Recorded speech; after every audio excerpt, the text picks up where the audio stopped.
Bonjour, aujourd'hui je vous parle de l'Anet A8, une imprimante 3D, on va dire bas de gamme. Et sur internet, j'ai vu qu'il y a beaucoup de monde qui a des problèmes avec cette machine, à faire des réglages et tout le tralala. Aujourd'hui, je vous explique comment faire tout ça correctement et toutes les améliorations possibles et nécessaires qu'il faut faire pour avoir une bonne impression. Alors, comme vous voyez là, elle est en travail, elle est en train de travailler déjà. Si vous voyez la qualité, elle est top, il n'y a pas un défaut.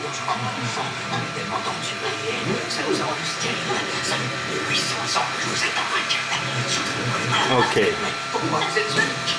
Moi, quand j'ai pris l'Anet, je connaissais carrément rien d'imprimante 3D. J'avais jamais mis main sur ça. Donc, en voyant un petit peu sur les forums et sur internet, j'ai appris à utiliser cette machine. Donc, la première chose que je vous conseille à faire, c'est des mises à jour. Des mises à jour pour améliorer la précision et la stabilité de la machine. Donc, la première chose à faire, chose que j'ai faite, tondeur de courroie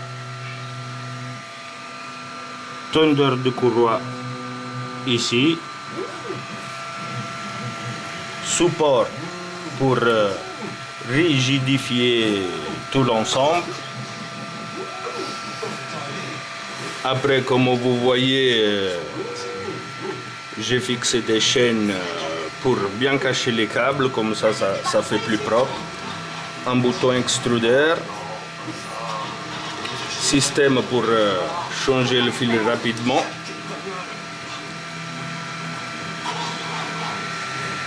Et les petites molettes là pour régler le plateau. Première chose à faire, normalement sur le mode d'emploi il dit de mettre des M3 25. Moi à la place j'ai mis des M3 30, justement pourquoi en étant un peu plus longue c'est plus facile à régler le plateau et il y a moins de tension entre les ressorts. Après, chose à installer correctement, c'est le end stop pour le niveau Z que j'ai encore pas fini de monter, mais le système il est là. Après, juste en tournant la petite molette, on peut modifier la hauteur de la buse et régler comme ça le plateau. La courroie déjà, elle doit être hyper tendue, donc presque à pas toucher un côté et l'autre, comme vous pensez la courroie. Ça se doit sentir qu'il doit être très dur en tension. Après, qu'est-ce que j'ai fait, c'est mes corners T pour stabiliser le fait qu'il ne fait pas droite et gauche, parce que la tête d'impression en bougeant à droite et gauche, il fait vibrer aussi la machine. Du coup, en vibrant la machine, vous avez moins de précision. Après, qu'est-ce que j'ai fait? J'ai fait un porte-rouleau simplement. Là, j'ai mis un pot de scotch parce que, comme un petit con, j'ai fait un écart trop gros, du coup le fil il sort. Mon premier support pour la clé USB. Après, chose très importante, faire un boîtier pour l'alimentation et rajouter un ventilo sous l'alimentation, parce que l'alimentation elle chauffe beaucoup et ça risque de prendre feu. Comme pour la carte mère. La carte mère, il faut bien qu'elle est ventilée Parce que si vous faites une impression qui dure longtemps, arrivé à un certain point, les composants ils chauffent, ils commencent à déconner et ça vous laisse des espaces vides ou des parties pas imprimées ou imprimées mal. Pourquoi justement les composants avec la chaleur ils commencent à déconner un petit peu. Après, moi qu'est-ce que je fais pour régler mon axe Z? Tout le monde il dit de prendre la règle, ok, de mesurer jusqu'à le bout blanc. Moi différemment, qu'est-ce que je fais pour être sûr que je suis vraiment pile à le 100%? Je la mets là et je descends de la barre à faire à mesure jusqu'à toucher la règle. Une fois que la barre elle touche la règle, vous faites la même chose de l'autre côté et vous savez sûr et certain que vous êtes de niveau. Sûr et certain. Après, moi, qu'est-ce que j'ai fait? J'ai installé un plan en verre pour améliorer la surface de collage parce que justement avec la simple surface d'origine, les pièces ils tendent à se décoller. Donc, moi, qu'est-ce que j'utilise pour pas qu'il se décolle? De la simple colle stick, même la moins chère, tiens, la marque Carrefour, tiens. Et honnêtement, comme vous voyez, les pièces, ils viennent imprimer correctement, il n'y a pas de problème. Un autre problème que j'ai vu beaucoup sur Internet, que les gens, à chaque fois, ils bouchent la buse. Le fait de boucher la buse, alors, ça, c'est un mauvais montage de la tête d'impression. Pourquoi? Quand vous montez la buse sur la partie thermique, il faut la visser bien à fond, bien la serrer, qui fait bien étanchéité. Après, la tige filetée, chose que justement tout le monde il se trompe. La tige filetée, elle doit être vissée bien à fond, qu'il doit bien toucher la buse. Parce que la buse, à contact avec la tige filetée, elle passe de la chaleur. Du coup, elle amorbidit déjà le fil avant de rentrer dans la buse. Et du coup, le fait que la buse et la tige filetée, ils vont être bien en contact, ça va bien être étanche et ça va pas boucher la douille. Parce que la plupart des fois, c'est parce que la tige filetée, elle n'est pas vissée à fond. Du coup, tout le plastique, il se ramasse entre l'espace, entre la tige filetée et la buse, et c'est là qu'il se bouche. Et c'est là qu'il se fait un grand bouchon. Après, pour qui bouche la buse, et il va la déboucher pour pas acheter une nouvelle buse, quoi. Parce que normalement, les buses, c'est indestructible. Il ne faut pas les changer. C'est juste à les nettoyer. Donc, pas mal de gens, j'ai trouvé qu'ils n'arrivent pas à déboucher la buse. Moi, j'ai fait un test tout simple. J'ai mis ma buse dans l'eau bouillante avec un petit cure-dent ou quelque chose de très petit, très fouillé dans la buse pour retirer tout le plastique qui est collé dedans. Avec l'eau, qu'est-ce qu'il fait? Avec l'eau chaude, il va amorbidir le plat qu'après, avec un cure-dent, vous pouvez retirer facilement. Ça se décolle facilement. Ça, après, il y a aussi pas mal de personnes qui n'arrivent pas à régler la bonne hauteur de le plateau. Du coup, ils se trouvent avec des fils qui font les bourrelets, des trucs mal imprimés comme des trucs comme ça, quoi, que ça fait des grosses boules, ça donne du matériel, en fait, le matériel il n'est pas étalé comme il faut. Alors, moi, qu'est-ce que je fais? Bon, avec la technique, comme tout le monde, avec la technique de la feuille, je baisse ma buse à faire à mesure jusqu'à quand ça rate la feuille. Mais qu'est-ce que je fais? Le plus souvent, c'est vague.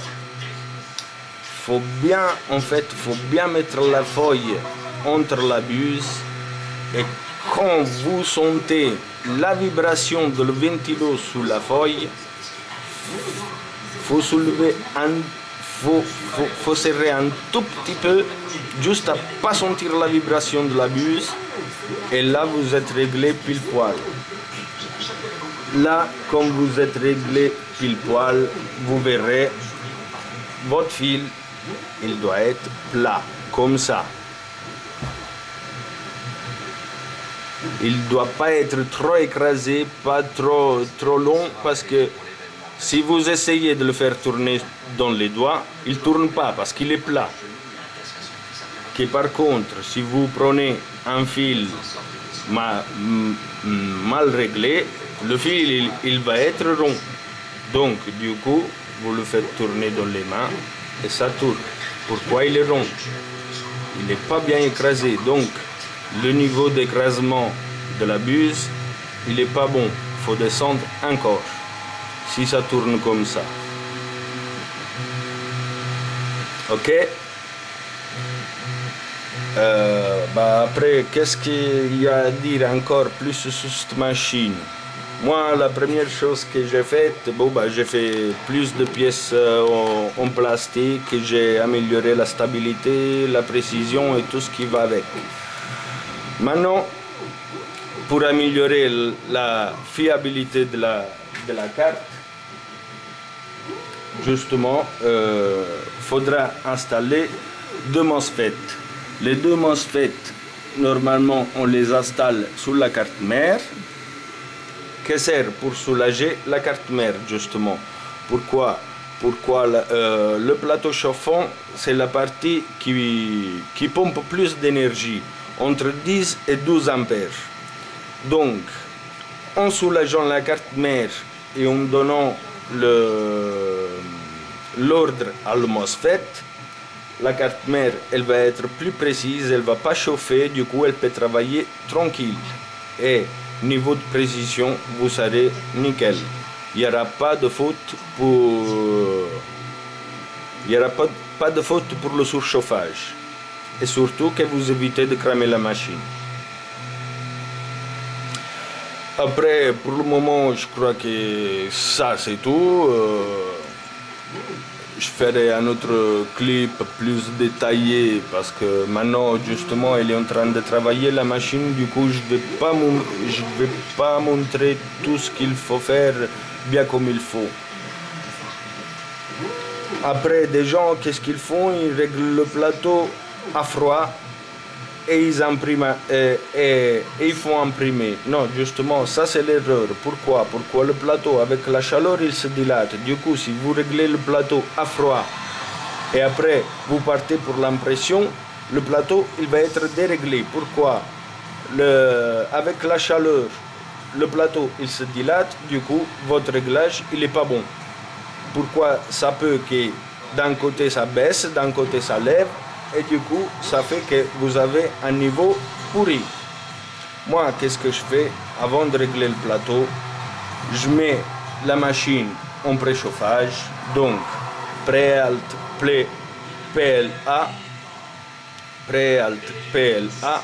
Une fois qu'il est chauffé, bien qu'il ait chauffé le plateau, là, je règle ma buse. Pourquoi si vous la réglez à froid, vous avez toujours des problèmes. Ça, c'est un truc que j'ai grillé et il n'y a personne qui me peut retirer ce truc de la tête. Jusqu'à maintenant, je l'ai réglé à froid et bizarrement, j'ai vu qu'il y avait toujours des petites conneries en dessous. La première couche, elle était pas lisse. Ou des fois, il y avait des trous, ou des fois... Non. Là, comme elle est réglée maintenant, comme vous voyez, il n'y a pas un défaut, il n'y a pas une couille. Tout il est imprimé correctement. La machine, elle travaille depuis que je l'ai acheté, donc ça fait 3 mois. Et depuis que je l'ai acheté, avec toutes les améliorations que j'ai fait, elle m'a jamais donné de problème. Jamais, jamais, jamais, jamais. La seule chose que je dois faire maintenant, c'est juste rajouter de MOSFET pour soulager la carte mère et un bel touch. Le bel touch, c'est le détecteur de hauteur qui se fixe à côté de la tête d'impression. Elle règle automatiquement la hauteur du plateau. Du coup, si la tête elle se trouve un petit peu plus basse ou un petit peu plus haute, le bel touch, elle la met en règle et il imprime toujours correctement. Bon bah je crois que là j'ai même trop dit pour le moment. Après on va voir si j'ai oublié quelque chose. Là comme vous voyez j'ai fait mon boîtier électronique, ça se voit pas trop bien. J'ai mis une prise avec un bouton. Plus en haut j'ai mis un autre cache pour mettre le ventilo. Là, il y a le petit tondeur avec les deux vis, là. La guide du fil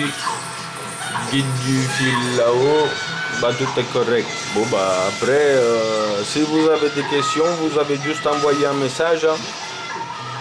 Bon, bah, à la prochaine, les gars.